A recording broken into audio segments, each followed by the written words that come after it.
The British Empire reached its maximum during the very long reign of Queen Victoria, who ruled over one-fourth of the world. One of the most important colonies was India. In fact, Queen Victoria was so proud of this territory that she nominated herself Empress of India. Moreover, Victoria's husband, King Albert, decided to set up the Great Exhibition in order to show goods and inventions imported from British colonies to the population, to make them proud of their nation too. Talking about this flourishing period of the British history, we should point out some kind of contradictions that featured life and literature back then. The first aspect of the so-called Victorian compromise, which I'm going to talk about, is the imperialism. The majority of the authors were in favor of this type of politics, while many others, intellectuals, believed that imperialism was a form of submission that violated various human rights. One of the poets that belonged to the first category is Rudyard Kipling, an Indian writer.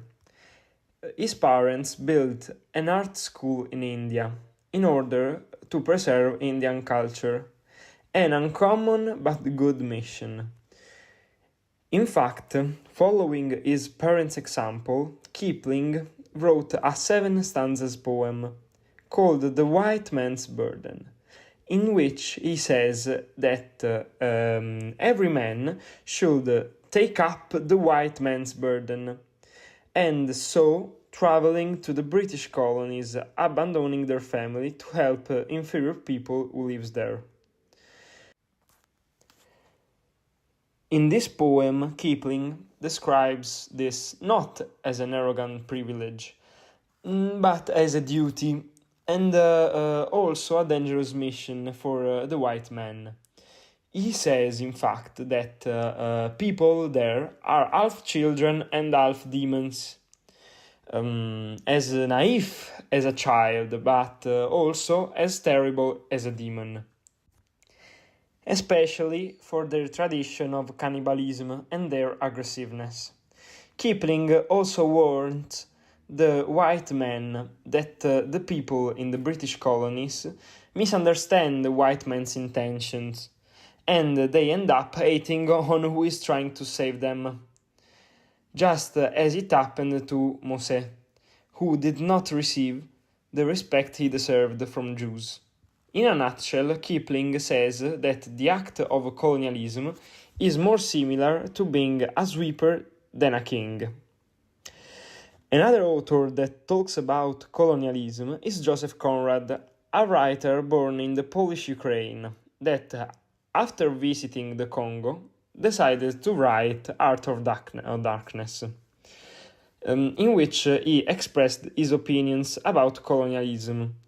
The main character is called Marlowe, a 25-year-old man that works for a company which sells ivory. Marlowe's mission is to rescue company's best supplier, whose traces had been lost. Kurtz, a convinced supporter of colonialism, who were working in Africa to send ivory to the company. Marlowe's route starts in the Thames and ends in the Inn Station, situated in the heart of Africa. This trip is a metaphor for a personal evolution and also a trip to the human roots that Conrad himself experienced, that starts from the most advanced country back then and ends in the center of Africa, symbol of the subconscious. Marlowe was fascinated by Kurtz and wanted to become just like you. But once he arrives at the Inn Station, he finds out that Kurtz started to live with the tribe, and also that he refused every action he did in his past. Hating the imperialism, he once loved. After this, Kurtz is forced to embark on the ship to come back to London, but he falls sick, dying during the trip in front of Marlowe. That hears Kurtz's last words, "The horror, the horror." These last words could be a general judgment of life, or simply an eighth sentence referring to the colonialism. Another crucial aspect of the Victorian compromise was the hypocrisy of the higher classes about sexuality and alcoholism. Many members of the higher society, in order to be considered respectable men, suppressed their will, at least in public, living a double life. The first one as respectable men in the city center, living with their family and their wives. The other one in the outskirts, getting drunk and hanging out with prostitutes. About this topic, Robert Louis Stevenson wrote a famous quote: "A man is not really one, but is really two." The poet discussed this idea in The Strange Case of Dr. Jekyll and Mr. Hyde, a novel that talks about the famous and respected scientist Dr. Jekyll, who wants to do every non-respectable act that will make him losing credibility, such as doing drugs, getting drunk, and raping girls. In order to do that, avoiding detection, he invents a potion that can transform Dr. Jekyll physically, making him look like a monster. In fact, he believed that this potion could turn him in the bad part of him. This monster, in which Dr. Jekyll transformed, was called Mr. Hyde. About this transformation, we should say something more. First of all, once Dr. Jekyll becomes Mr. Hyde, he can reverse the transformation whenever he wants by using again the potion. And every time he does it, Mr. Hyde becomes taller. That is a metaphor for the fact that his bad part becomes greater every time he goes to the outskirts committing crimes. This novel is considered a detective story. In fact, Jekyll's friend, Mr. Utterson, starts to become suspicious about Jekyll's behavior and starts to investigate about that. Mr. Utterson, in fact, is Dr. Jekyll's notary, and one day discovers that his friend wrote in his testament that once dead, he wanted to give all his possession to Mr. Hyde. This was really strange. In fact, Dr. Jekyll is a very respectable man, while Mr. Hyde is a monster who once also killed a man. Mr. Utterson discovers also that Dr. Jekyll often pays victims of Mr. Hyde. For example, he once indemnified the family of a girl that Mr. Hyde raped. One day, Mr. Hyde, once he got back home after a night spent in the outskirts, tries to drink the potion, but it doesn't work anymore. So, in order to not get caught, he kills himself, killing and at the same time Dr. Jekyll. This epilogue means basically that he confirms what Mr. Stevenson said. In fact, everyone is truly two, and no one could separate the two poles of a man, who is a bad but also a good person. This concept was already explained in the title of this novel. Mr. Hyde, in fact, was a name that obviously sounds like Hyde, so it refers to an hidden part of Dr. Jekyll. But already in the name of the scientist, there were hints to understand the concept that I have already explained. In fact, Jekyll can be read as Je kill. That could be translated to English as I kill. Oscar Wilde is another poet who addresses these issues. In fact, he wrote many plays and one novel. He is an Irish writer that criticized middle and high class, even though he frequented the salons of the same middle class he criticized. The Victorian respectable men were so obsessed with sex that they thought that the leg of a table could recall the legs of a human being, so they covered it. Oscar Wilde was a victim of the Victorian ignorance too. In fact, he had a relationship with a man called Lord Alfred Douglas. Alfred's father discovered their relationship, and during an Oscar's play, started to throw it to the actors as a protest. Even though Oscar had reported Alfred's father, it was the poet himself who was arrested on charges of homosexuality. While in prison, he wrote many pieces of art, such as De Profundis. But today we will discuss about other two important works: The Importance of Being Earnest and The Picture of Dorian Gray.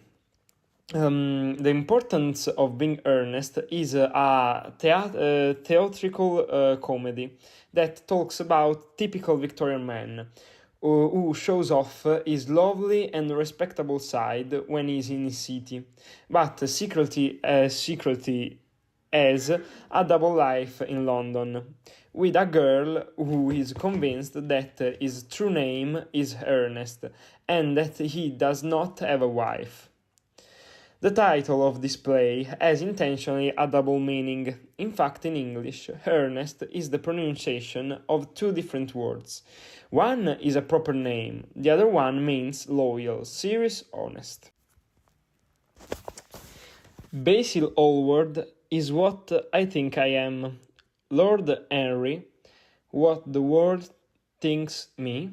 Dorian, what I would like to be.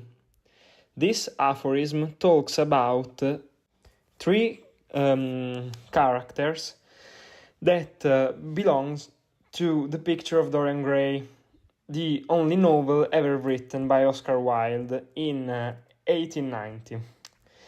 This novel talks about an handsome man named Oscar Wilde, so handsome that Basil Hallward, a painter, decides to paint him. Lord Henry, on the other hand, is an hedonist that, once the paint is ready, wants to convince Oscar to live his life recklessly, as long as he can. In fact, according to Lord Henry, youth and beauty, the necessary condition to live a good life, don't last long enough. The speech of Lord Henry makes Dorian think about the fact that he would give his soul in order to make the picture grow old instead of him, and magically this happens. But once he understands he will be basically immortal, he starts to do very similar action, even recommended by Lord Henry. Every time he does something bad, his portrait becomes uglier. In fact, the portrait works as a mirror of his soul. So, as a Victorian would do, he hides it. So, he is starting hiding his real personality. After a few years, he starts to feel in prison. In fact, he starts hating his eternal life, and also starts blaming Lord Henry of his sadness. So, he decides to first kill Lord Henry and then to destroy his portrait, basically killing himself. This decision, as Jekyll's suicide does, confirms that no one can divide their bad and their good side. Lastly, we have talked about 20th century and the rise of totalitarian regimes. Regarding this, we have talked about George Orwell, whose real name was Eric Blair. He was born in India, and he was a great journalist who also worked for BBC. The first work I'm going to talk about is Animal Farm, that talks about a farm where the animals decided to rebel against the Farmer Jones, who treated them bad. An old pig called Old Major was at the head of the revolt, who taught the animalism to other animals. And he also elected the other two pigs as assistants, Snowball and Napoleon. These two pigs started to reign over the farm, setting over some rules about animals' equity, such as all animals are equal, and some rules about men, such as no animal must ever live in a house, or sleep in a bed, or wear clothes, or drink alcohol. Suddenly, Napoleon sends away Snowball with the charge of betrayal and starts to reign alone. He was helped to maintain the power by some dogs and a pig called Squealer. After this, Napoleon begins to become more bossy and similar to men. He starts to sleep in beds and also he starts to drink alcohol like men. This was a story in the form of a fairy tale, but actually refers to real events. In fact, this was all a reference to the communist revolution that happened in Russia. Farmer John, in fact, corresponds to the Tsar Nicholas II. Old Major is Lenin, while Snowball is Trotsky and Napoleon is Stalin. During the revolution, Stalin also established a secret police called the KGB, which is represented in the book by the dogs that assist Napoleon. This novel aims to convey the message that every revolution will ultimately prove to be a failure, resulting only in a change of the tyrant's name. The other novel that talks about totalitarianism is 1984, a dystopian novel written in 1948 that aimed to describe the political future 40 years ahead. In fact, many of the situations described in this book are similar to our current situation. In this book does not exist states, but only three superstates: Eurasia, Oceania, and Eastasia. Winston, the main character, lives in Oceania. The head of the state is a tyrant called Big Brother that watches everyone in every moment, thanks to great monitors installed all over the states. The novel is set in London, but no one speaks English anymore. They only speak an impoverished language called the Newspeak. Winston works in the mini-truth, where he changes and deletes every information that Big Brother wants to be deleted. Winston meets with Julia, a girl that works for the Mini-Louvre, a place where those who opposed the regime were tortured. They were both secretly against the regime of Big Brother, so they start meeting each other to discuss about that.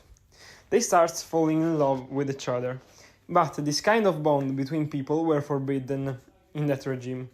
In addition to that, Winston starts to write a diary to keep track of what he deletes during his work days in the Mini-Truth. They both get caught and tortured in the Mini-Louvre. After months, Winston realized that he felt a stronger fear for the Big Brother than the love he felt for Julia, so they were released. George Orwell studied the common characteristic of totalitarian regimes in these two books, in order to make us recognize it and rebel against that regimes.